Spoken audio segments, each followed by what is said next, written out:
Robin ബസ്സിന് പിന്നാലെ അടൂരിൽ നിന്നും അടുത്ത കോയമ്പത്തൂർ സർവീസുമായി KSRTC. റോബിൻ പത്തനംതിട്ടയിൽ നിന്ന് സർവീസ് ആരംഭിച്ചതിന് പിന്നാലെ KSRTCയും 3-ലധികം സർവീസുകൾ ആരംഭിച്ചിരുന്നു.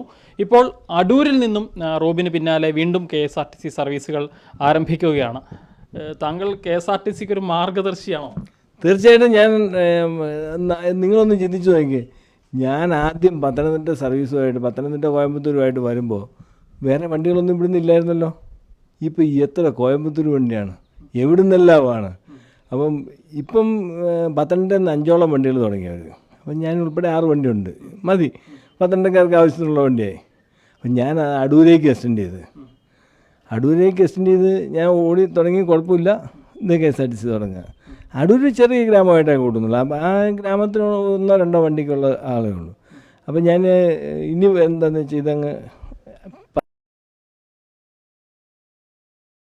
എന്നാന്ന് വെച്ചാൽ മന്ത്രിയുടെ നാട്ടിലൂടെ പൊന്നൂരേക്ക് അവർ വർഷങ്ങളായിട്ടുള്ള ആവശ്യമാണെന്നാണ് പറയുന്നത്. എൻ്റെ അടുത്ത് പലരും വിളിച്ച് പറഞ്ഞു, ഞങ്ങളുടെ നാട്ടിലേക്കൊന്ന് വരികയായിരുന്നെങ്കിൽ നല്ലതായിരുന്നു, ഇവിടുന്ന് KSRTC ഒരു 5-6 വണ്ടി കൂടെ തുടങ്ങുമല്ലോ എന്ന്. കാരണം അങ്ങനെ ഞങ്ങളുടെ നാടും കോയമ്പത്തൂരുമായിട്ടൊരു ബന്ധമാകട്ടെ എന്ന് പലരും വിളിച്ച് പറഞ്ഞു. അപ്പോൾ തീർച്ചയായിട്ടും ഞാൻ അതിനെക്കുറിച്ചൊന്ന് ആലോചിക്കുന്നുണ്ട് എന്തായാലും കോയമ്പത്തൂരേക്ക്. കാരണം ഒരു കാര്യം ഞാൻ പറയുക, ഇതുവരെ കോയമ്പത്തൂർ ഇവിടെ ഇല്ലായിരുന്നു. എൻ്റെ അറിവില്ലായ്മ വേണേൽ ക്ഷമിക്കുക. കോയമ്പത്തൂർ എന്ന് പറയുന്ന സ്ഥലം ഞാനാണോ കണ്ടുപിടിച്ചത്? KSRTC 57 മുതൽ ഓടുന്ന സർവീസ് ഇത്രയും കോയമ്പത്തൂർ തുടങ്ങാൻ മാത്രം. അപ്പോൾ കോയമ്പത്തൂർ എന്തൊക്കെ ഉണ്ടെന്നുള്ള ഉറപ്പായില്ലേ. അപ്പോൾ ഇതിന് ഇതുവരെ ചിന്തിക്കാനുള്ള ആൾക്കാരും ഇല്ലായിരുന്നു. എൻ്റെ ഒരു സംശയമാണ്. ഇപ്പോൾ താങ്കളുടെ service Robin bus Adoor Coimbatore കൃത്യമായി ഓടുന്നുണ്ട്, വളരെ നല്ല രീതിയിൽ തന്നെ ഓടുന്നുണ്ട് എന്ന് മനസ്സിലാക്കുന്നു. മുമ്പുണ്ടായിരുന്ന പരിശോധനകളൊക്കെ ഇപ്പോഴും തുടരുന്നുണ്ടോ? കഴിഞ്ഞ ഡിസംബർ 26 മുതൽ ഇന്ന് വരെ ദൈവം സഹായിച്ചു ഒരു കുഴപ്പമില്ലാതെ വണ്ടി ഭംഗിയായിട്ട് ഓടുന്നുണ്ട്, എല്ലാ ദിവസവും ഓടുന്നുണ്ട്. പക്ഷേ അതിന് മുന്നേ നടന്ന കോലാഹലങ്ങൾ നമുക്ക് എല്ലാവർക്കും അറിയാമല്ലോ. അപ്പോൾ ഞാൻ അങ്ങനെ ചെയ്യുന്നു, ഇങ്ങനെ ചെയ്യുന്നു. അന്ന് എങ്ങനെ സർവീസ് നടത്തിയിരുന്നോ അങ്ങനെ തന്നെയാണ് ഇന്നും ഞാൻ സർവീസ് നടത്തുന്നത്. യാതൊരു മാറ്റവും ഇല്ലാതെ കൃത്യമായിട്ട് അന്നത്തെ പോലെ തന്നെ ഇന്നും സർവീസ് നടത്തുന്നുണ്ട്. അപ്പം ഞാനായിരുന്നോ തെറ്റ് ചെയ്തിരുന്ന് തൊഴിൽ ചെയ്യുന്നതിനെ തടസ്സം വരുത്തുന്നത് മോട്ടോർ വാഹന വകുപ്പായിരുന്നോ എന്ന് ചിന്തിച്ചാൽ മതി, മനസ്സിലാവും. കാരണം ഇപ്പം അവർക്ക് ചെക്ക് ചെയ്യണ്ടേ, അതിൻ്റെ ഞാൻ തെറ്റൊന്നും ചെയ്യുന്നില്ലെന്ന് ഇപ്പോഴാണ് കണ്ടത്. അപ്പോൾ ഇതുവരെ ചെയ്തത് അവർ ശരിയായിരുന്നോ? നമ്മളൊന്ന് ചിന്തിച്ചാൽ മതി. അങ്ങനെ ഉണ്ടെങ്കിൽ ഇന്നും എന്നെ ചെക്ക് ചെയ്യണം, നടപടി എടുക്കണം. ഇപ്പോൾ ഒന്നുമില്ല, കൃത്യമായിട്ട് സുഗമമായിട്ട് വണ്ടി ഓടുന്നുണ്ട്. രാവിലെ എത്രയാണെന്ന് പറഞ്ഞാലും ഏതാണ്ട് 8 മണിക്ക് തൃശ്ശൂർ കടന്നു പോകും, 9 മണിക്ക് പാലക്കാട് കടന്നു പോകും, 10 മണിക്ക് കോയമ്പത്തൂരാണ്. 10 മണിക്ക് കോയമ്പത്തൂർ ചെല്ലുന്ന രീതിയിൽ സർവീസ് ഓപ്പറേറ്റ് ചെയ്യുന്നു. എങ്ങനെയുണ്ട്? ആളുകളുണ്ടോ? കുഴപ്പമില്ലാതെ പോകുന്നു? ഓരോ ദിവസവും ആൾ കൂടി വരുന്നേ ഉള്ളൂ. നന്നായി വരുന്ന, അല്ലാതെ മോശമാകുന്നില്ല. കാരണം ജനങ്ങളിൽ അറിഞ്ഞ് ഒരിക്കലും യാത്ര ചെയ്തവരാരും പിന്നീട് പോയിട്ടുണ്ടെങ്കിൽ അവരെൻ്റെ വണ്ടിയിൽ തന്നെ വന്നിട്ടുമുണ്ട്. അപ്പോൾ അത് എനിക്കൊരു പ്ലസ് തന്നെയാണ്. കാരണം ജനം അറിയുന്നില്ല. കാരണം ഇപ്പം പഴയ പോലെ വാർത്തകളിലൊന്നും അറിയുന്നില്ല. കാരണം ഇവരില്ല, കാരണം ഇവർ ചെക്ക് ചെയ്യുന്നില്ല. അതുകൊണ്ട് വാർത്തകളിൽ നിന്ന് അറിയേണ്ട കാര്യങ്ങളില്ല.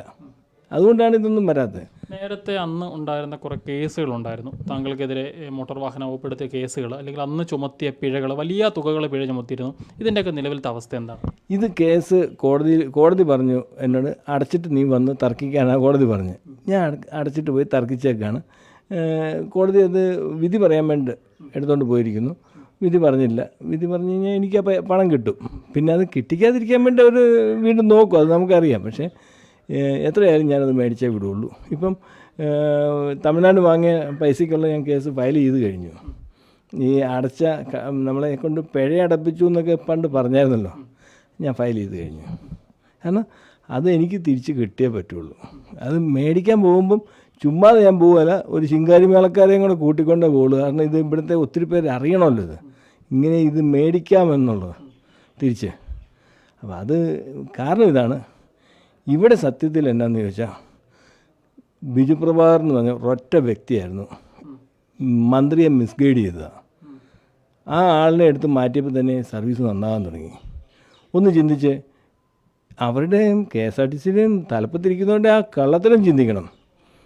ഏതൊക്കെ സർവീസ് നഷ്ടമാണെന്ന് പറഞ്ഞപ്പോഴും, നഷ്ടമായ സർവീസ് ഇന്നപോലെ നഷ്ടമായ സർവീസുകൾ നിർത്താൻ മന്ത്രി പറഞ്ഞപ്പോൾ മന്ത്രി പറഞ്ഞ നഷ്ടമുള്ള സർവീസുകളൊക്കെ ലാഭമാണെന്നല്ലേ അവർ പറഞ്ഞ്. നമ്മൾ ചിന്തിക്കണം. അപ്പം അന്നേരം പിന്നെ അവരുടെ എല്ലാ വണ്ടികളും ലാഭമല്ലേ. പിന്നെ എന്ത് ശമ്പളം കൊടുക്കാൻ പോലും തികയാത്ത. ഈ മന്ത്രി മാറിയതിന് ശേഷം ഒരുപാട് വ്യത്യാസങ്ങൾ ഈ ഒരു മേഖലയ്ക്ക് വന്നിട്ടില്ലേ? മന്ത്രി മാറിയതിന് ശേഷം ഒരുപാട് വ്യത്യാസങ്ങൾ വന്നെങ്കിലും വരുത്താൻ നോക്കുന്നുണ്ടെങ്കിലും അത് ഈ പരമാവധി മന്ത്രിയുടെ വാക്കുകളെ എങ്ങനെ നശിപ്പിക്കാമെന്ന് കണക്കൂട്ടി എന്താ പറയുന്നത്, ഒരു അതിൽ റിസർച്ച് ചെയ്തിട്ടുള്ള ഉദ്യോഗസ്ഥരാണ് മന്ത്രിയുടെ ചുറ്റും ഇരിക്കുന്നത്. അപ്പം മന്ത്രി ഒരു നല്ല കാര്യം പറഞ്ഞാൽ അന്നേരം അതിനെ വെടക്കാക്കി കാര്യങ്ങൾ ചെയ്യുക. മന്ത്രി 50 ലൈസൻസ് കൊടുക്കാൻ പറഞ്ഞു, 50 മാത്രം കൊടുത്താൽ തീരുമോ? അത് കൊടുക്കേണ്ടത് നന്നായി പരിശോധിച്ച് കൃത്യമായിട്ട് കൊടുക്കണമെന്നേ മന്ത്രി ഉദ്ദേശിച്ചുള്ളൂ. അപ്പം ഞാൻ 50 ചെയ്യുള്ളൂ.